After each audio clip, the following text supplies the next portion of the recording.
and let's think about all the cost of goods sold that we need. We've got a line item in the model for inflation because it's important to think about how inflation impacts the cost. If we're buying flour and milk and coffee, we should assume that the price of those things is going to go up each year. So 3% is a good assumption for inflation. So first let's think about our muffin ingredients.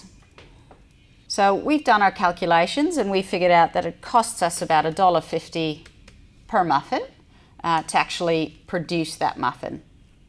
So we'll input that cost of goods sold assumption across the board. And then next we also have to think about how we sell those muffins. So let's just assume that the disposable muffin wrappers cost you 5 cents.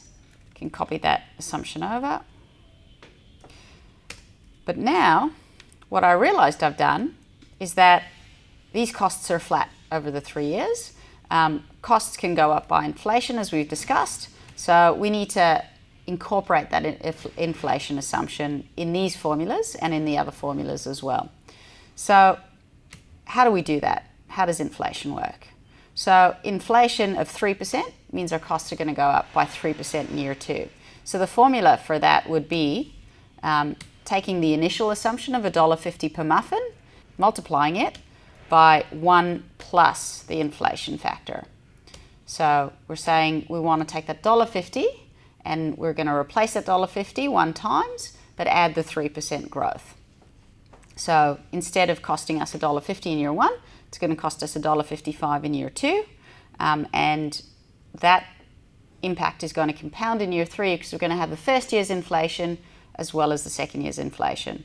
So if you copy that formula over, it will still work and it'll give us a price of $1.59 in year 3. Let's figure out if we've got all the cost of goods sold that we need to calculate our formulas. So if we go to cash flow, we think about it. So we've got to figure out how much it costs us to produce all the muffins we're going to sell in year 1. So we need some of the assumptions from the revenue because it's also a function of how many cups of coffee we sell over the course of a year. So let's think about it. Go back to assumptions. It costs us, for each muffin that we sell, $1.50 plus 5 cents for each wrapper, right? So it costs us $1.55 in total. So we add together those cost of goods sold inputs, the muffin ingredients and the disposable wrappers that would go around them, and we multiply that by how many muffins we're going to sell over the course of the year. So again, that's 15 muffins an hour, 5 hours a day, times 5 days a week, times 45 days a year. And so we get a cost of goods sold for muffins in year 1 of $26,000. Let's copy that formula over and see what happens. So we can see the cost of goods sold is going up. Now we need to think, does that make sense? The cost of goods sold is going up.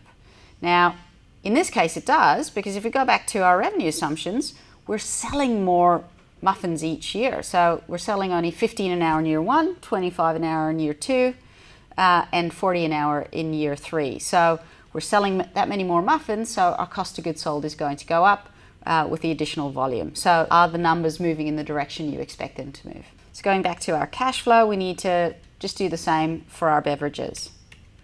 Great.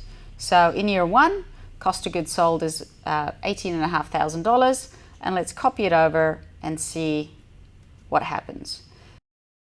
What our gross margin tells us is, as a percent of revenue, are we becoming more or less profitable each year? So as we discussed before, our gross margin is really the gross profit divided by total revenue. So as a percentage of revenue, how much are we earning each year? So we know that after we've sold, after we've accounted for what it costs us to make the muffins and the drinks, we're earning a profit margin of 65%, or a gross margin of 65% in year 1.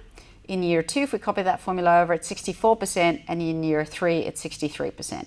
Now, that's not moving in the direction we'd want it to move. In theory, we haven't taken into account any benefits from the increased volume of muffins that we're selling. So in theory, we might think that instead of costing, because we're buying goods in more bulk, we're buying the ingredients in more bulk, and we're selling more muffins, that instead of costing us $1.50 a muffin, and our reduced cost because of the greater volume, it'll cost us $1.40 in year 2 and $1.30 in year 3. And we're not explicitly taking into account an inflation factor because sometimes you can't be that precise, right? We don't know exactly what the costs will be. We're making an assumption. So it's kind of silly to gross up an assumption by 3%. So another thing to note, and this is not important in terms of the actual results, but in terms of formatting, what we typically do is we color code assumptions in blue, and we color code outputs in black. So just to make sure we're being consistent, let's make all these numbers blue.